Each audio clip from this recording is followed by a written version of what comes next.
តាំងពីដំបូងបងហើយនឹងអូនក៏ដឹងច្បាស់យើងទាំងពីរនាក់គង់តែមានម្នាក់នឹងត្រូវចាចេញមុនតែបេះដូងទាំងពីរស្មឹងចិនរៀងខ្លួនតួរឿងស្នេហ៍មួយនេះនឹងខាយជាសូ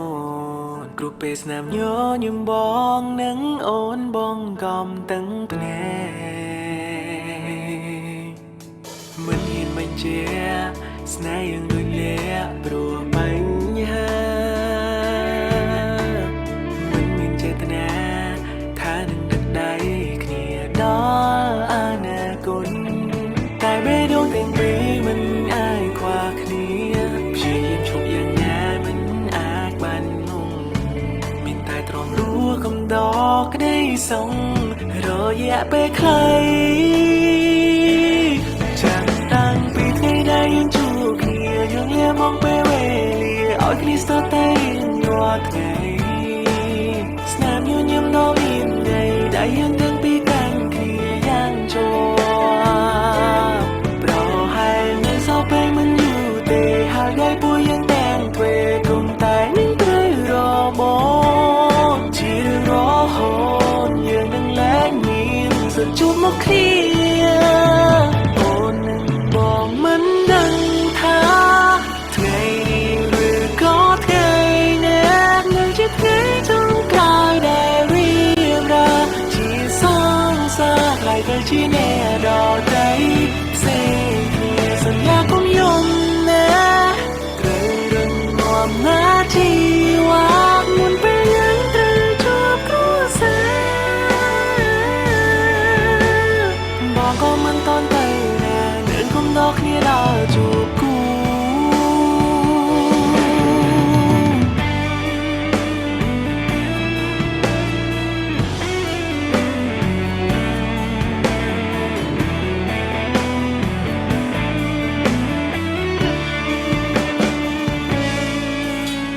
ថ្ងៃរៀបការបងសន្យាថានឹងញញឹមអូនកុំបារម្ភបងនឹងជូនពរអូនមានក្តីសងនឹងគេស្រឡាញ់គ្នារហូតដល់ចាញ់ចូលរៀ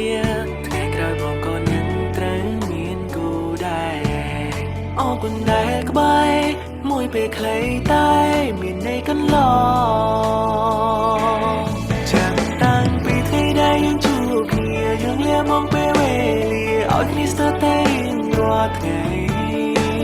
ស្នាមញញឹមដល់មានថ្ងៃដែលយើងទាំងពីរកាន់គ្នាយ៉ាងជាប់ប្រហែលនឹងសោះពេលមិនយូរទេហើយដោយពួកយើងទាំងទ្វេគំតែនឹងត្រូវរម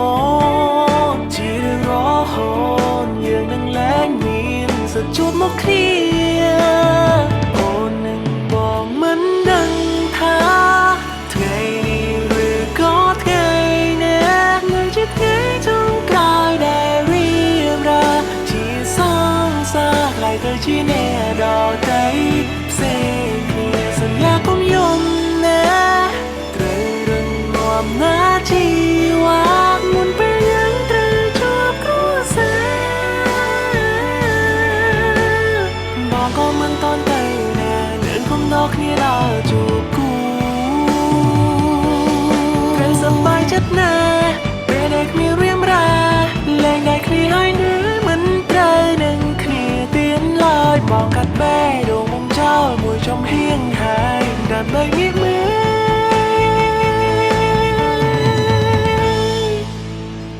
អូននឹងបងមិនដឹងថាថ្ងៃនេះឬក៏ថ្ងៃណានឹងជាថ្ងៃចុងក្រោយដែលរៀបរាប់ជាសង្សារខ្លាយទៅជាអ្នកដទៃសន្យាកុំយំណាត្រូវរឹងមាំណាជីវ៉ាមុនពេលយើងត្រូវជួបគ្រួសារបងក៏មិនតន់ទៅណានឹងគុំដល់គ្នាដល់